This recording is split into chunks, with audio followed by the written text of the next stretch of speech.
We back, y'all. I know it's been a minute, y'all, and I've been slacking on some shit. Not really. Like, my computer fucking died, and I've been doing the podcast. I've been doing shit, but I gotta get back to this shit, because that's what y'all love me for. We got music, albums, songs, all that. So you know what? Let's talk about the shit. All right, y'all, so we back in effect, and it's time to do a little bit of catch up. Like, the last review I did was for A$AP Rocky Tobacco, and that was like the beginning of the year, and it was a little slow in 2019, but things did pick up, but shit's happened. But I do got some albums and some singles that I do want to talk about, give you my quick review. You know how to catch up review shit work. I'm gonna go through some shit, give you my thoughts of it, give it a rating. It still don't count as a review, just not full blown. And then after that, we're gonna be back on speed. So the first joint I'm gonna talk about is one that I mean, I'm mad overdue for, but I'm still gonna give it some shine.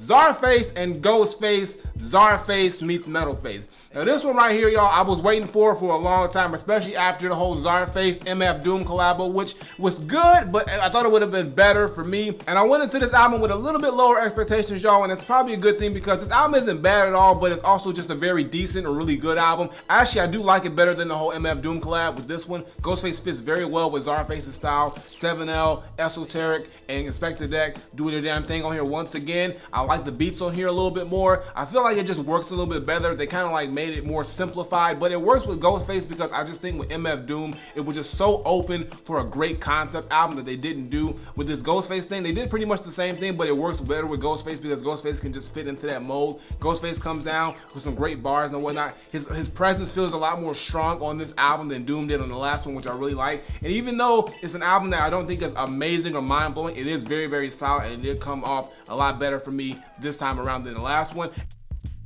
And probably the icing on the cake for this project for me, which really made me enjoy it, was the fact that they used the classic Randy Savage promo from back in the day. R.I.P. Mean Gene Okerlund, but he's like, I'm unjustifiably in a position I'd rather not be in, Mean Gene Okerlund. Like, that shit, the fact that they incorporated that shit was so fucking dope. And like, R.I.P. to Randy Savage and Mean Gene, but that was a dope ass little touch that I loved on the album. And I just think it's overall a solid project. I'm gonna give it a very highly Granddad recommended. Not crazy, not great, but I did enjoy it, and I do think Ghostface did do his damn thing. Some great tracks on here.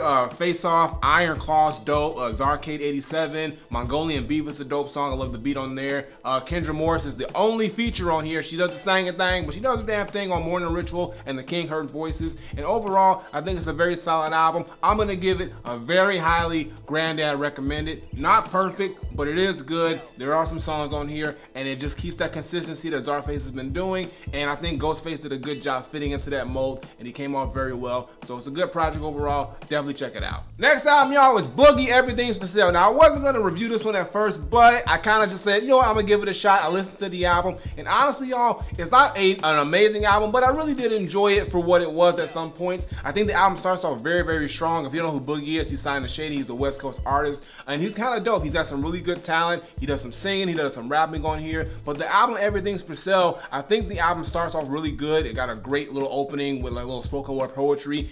Silent Rider's a great single as well. The beats on here are really, really dope, but as the album goes along, it kind of tapers off. It starts to sound kind of samey. You kind of just fade into the background with the project. He's really talking about his life, mostly the relationship with him and his baby mama. He got that baby mama drama. You just gotta pull out or use a condom or plan to be something, Boogie. Come on, cause now you look sad all the time about your baby mama. She said you ain't shit, nigga. She said niggas ain't shit and Boogie ain't shit. And this album, it's not shit. It's okay. It's good. It's a solid project. Some good songs on here. Like I said, Silent Ride, Swap Meet, Tired Reflections. Actually, the first half of this album, I think, really comes out dope. JID comes through with a feature verse on Soho, which is dope. Eminem's on here with Rainy Days, which is, it's okay. It grows on you, but you know, Eminem, you know, he's hit and miss. As well as Black, Christian Scott, Atunde, Christian Scott, Atunde, Adwa. Nigga, I'm gonna call you Christian. Christian's on the album.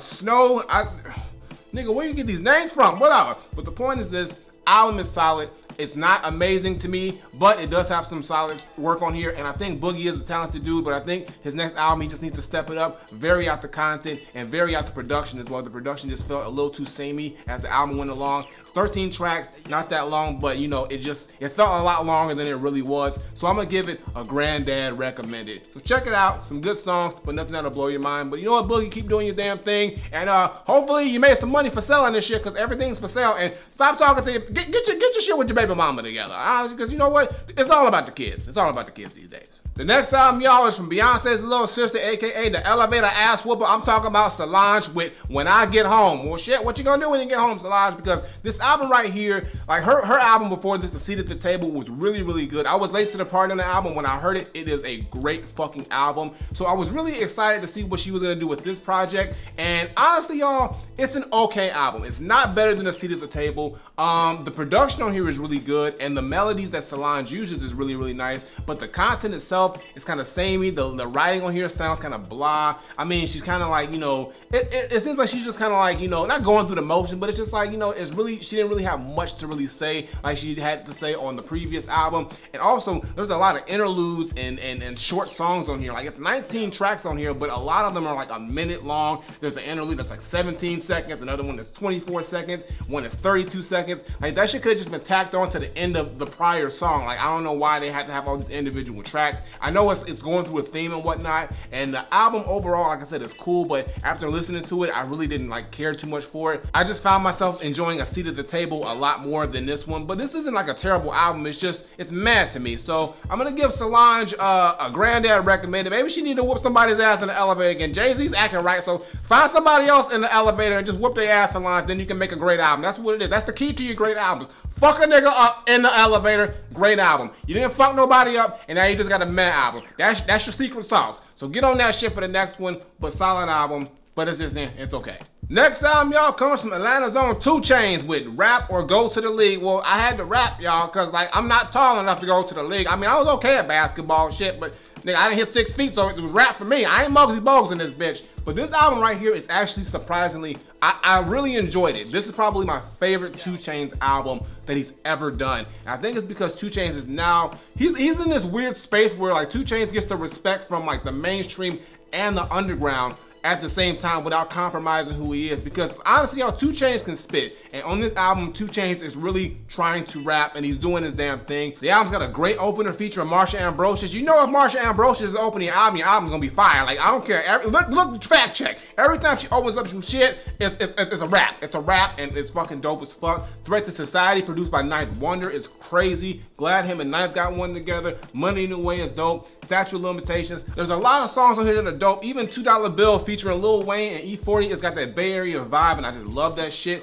And there's some songs on here that are kind of like meh, like the song with like Travis Scott, Whip, is meh. The song with Ariana Grande, you know, that's just some radio shit. So, and then the song with Ty Dolla $ign, you know, those are just radio joints, so I'm not gonna fall for that shit. But then there's songs like I Said Me and I'm Not Crazy, Life Is with Chance the Rapper and Kodak Black. Like, those songs on there really just show his range as an artist, and 2 Chainz is coming to his own. This is his 5th album, and I really enjoyed it. I didn't like love the album, but I was thoroughly impressed, and there's a lot more positives than negatives for this album. Production is dope. NCAA is fucking dope as well. I didn't mention that. Even the song Mama I Hit a Lick with Kendrick Lamar, even though Kendrick, I'm kind of over the whole Kendrick Lamar doing those weird voices and shit. He just needs to rap regular, but it's still an okay song. But overall, 2 Chainz probably put out his best album today. I even heard LeBron James A&R this shit. Get LeBron to A&R your shit. That's it. That's the key. That's the fucking key. LeBron need to be in all the goddamn things. Fuck the theme. That's what it is. But I'm gonna give this album a very highly Granddad recommended. Good job, 2 Chainz. I know you had it in you, bro. I knew ever since you was Titty Boy, I knew you had it. You took the titty out your mouth and you got to rapping, and now look what you did. You went to the league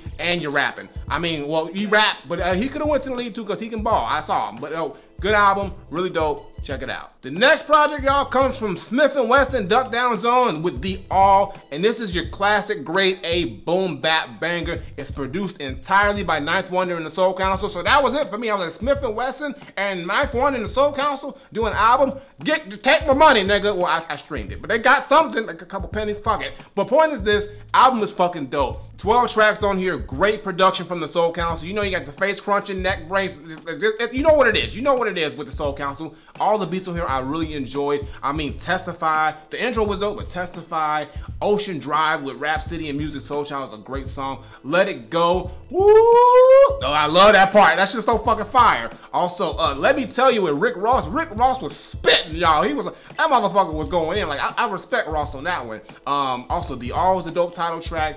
We Good with GQ. GQ does a great verse on here. Heather Victoria's doing some singing on here. Stafala is fucking dope. I love the beat on there, very unique. And it's just a really solid, well put together album. I love it. It's like Smif-N-Wessun to the core. They don't change the trajectory. They know what works for them, and it works on here. The beats are great. Whenever like Ninth Wonder does anything with the Duck Down Camp, it's just like whether it's Buckshot, whether it's Sean Price, RIP, whatever, anything like that, it just works so well. They're like distant cousins or distant relatives or whatever it is. They just work so well together. So I'm gonna give this album a Granddad approved, y'all. I love this joint. Really dope. It just has that soft spot of that boom bap shit in my heart. Smif-N-Wessun, always bring it. Another great album with the all fucking fire. The next album, y'all, is an album that I got put on, and I am so glad I got put onto this album because this is probably my favorite album I've heard so far this year. It's a surprise, but it's from Little Simz, Gray Area. Lil Simz, if you don't know who she is a dope rapper from overseas, from the UK, and honestly, this is my first time listening. I've heard her name, but this is my first time listening to a project, and this fucking album is amazing. First of all, the production on here is fucking on point. Like, I think it's all done with live instrumentation. You can hear that shit. It hits hard. It's got elements of that like UK grind, but it's also got that classic hip hop feel, as well as just some dark undertones, some like that gray area undertone. Lil Simz can spit. She's got a great flow, a great sound in her voice. I love her cadence. I love how she just does her damn thing. The content on here is very personal, and it's a very tight and well put together album. It's only 10 songs, and she leaves no room for error on here. This album is fucking amazing. Offense is crazy. Boss is crazy. Selfish, I love the hook on Selfish. That shit is fucking fire. Venom, the opening of that song, the first like 30-40 seconds of that shit, where she's just rapping her ass off to that eerie like fucking violin shit, and then she just comes in with Venom, and then beat hits. My God, woo, yo, like come on, Pressure with Little Dragon. Therapy is fucking dope. Like, this whole entire album is fire. Like, I'm surprised that like I haven't been listening to Little Simz earlier. Like, I'm not really that big into UK hip hop. I mean I listen to the shit, but like I don't have like, oh my God, I gotta listen to this or this and that. And I got put onto this by a couple people. I finally listened to it, and this is literally my favorite album of the year so far. Little Simz killed it. She is on point. I hope this album gets some shine. I really hope this album gets a lot of shine and pub, and just people listen to this more and more, because this shit is fucking fire. Lil Simz, like goddamn, only Simz I knew about was the game. Fuck that, no, this shit. Lil Simz is the one, and God. Album is fire. I got nothing to say. I was speechless after listening to this album. I've been playing this shit so fucking much. This is the album I've been playing the most out of my shit, of course, but out of all the albums, this shit is the album I've been playing the most. And Lil Simz, you got one. She is dope as fuck. Definitely Granddad approved, and already so far for me, album of the year contender, because like fire. Fire. Ain't no gray area with this shit. This is straight black and white fire. Wait, can you make black and white? You know what I mean? Fuck, it's fire. Fire. Lil Simz killing it. And last but not least, y'all, this isn't an album, but it's 2 singles, and it's 2 singles from 2 individuals who I've been waiting to drop that new fire, and it seems like we're finally gonna get it. Freddie Gibbs and Madlib with Flat Tummy Tea and Bandana. These are the 2, I guess, teaser singles. I don't know if they're gonna be on the album. They probably are, but all I know is both of these joints are fucking fire.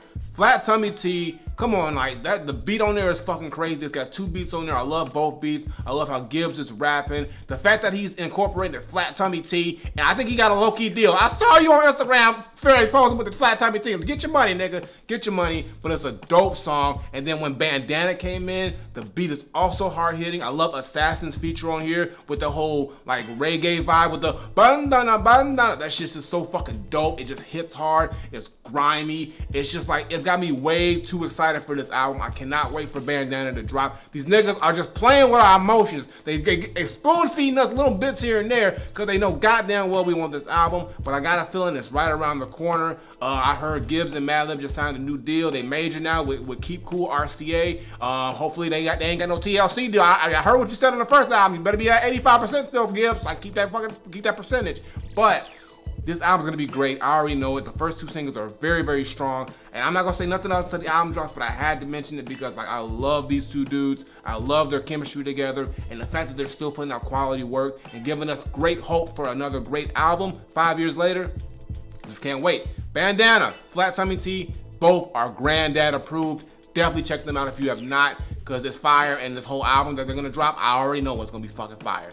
But there it is, y'all. Those are my catch-up projects, songs, all that shit. Let me know what you think of any of those projects that you have heard, or if you heard me talking about, if you listened to them. If you have not, I highly suggest that you check out all these projects. All of them, for the most part, have something to offer, are solid. But like I said, my favorites so far this year, Smif-N-Wessun, Freddie, Gibbs, and Madlib joints. 2 Chainz was very, very surprising. But at the top of the list, Lil Simz, Gray Area. If I'm gonna tell you any project that you need to listen to first, it is that one, because that shit is dope. But shout out to all these other projects. And we are back on track, y'all. So now we back with the reviews. My computer is fixed. Everything is right. And I'm gonna get back this year, y'all. So not only doing, of course, the album reviews, but I'm trying to vary up. I got a movie review coming up, y'all, that I'm gonna talk about. I'm gonna get a food review back for y'all, a classic joint. I'm gonna do that as well, because, you know, I know y'all love them shits for the OGs, as well as some other shit. And also check me out every week on the Dead End Games podcast. Every Tuesday, you can see it live on Twitch, and then every Friday, you get the recording on Apple Music, Spotify, all that shit. I'm doing that, having a great time with the Dead End crew, doing that shit, so make sure you catch me on that. But yeah, give it a thumbs up, drop a comment, tell me what you think of any of these projects or these singles. What's your thoughts on it? What's your favorite? And we got some more shit on the horizon. Like, you know, a whole bunch of dope shit is supposed to drop this year. Hopefully we didn't get another good year this year, 2019. But so far, I mean, it's solid. It's solid, but we got a few great projects, and I'm loving it, but I want more. I need more, and we back in effect. So until next time I take my leave, Granddad, let's talk about the shit. Catch up on the reviews. You know what it is. Great projects, good shit dropping, but I want more, and we gonna get more, so let's see what we got. I'm out of here.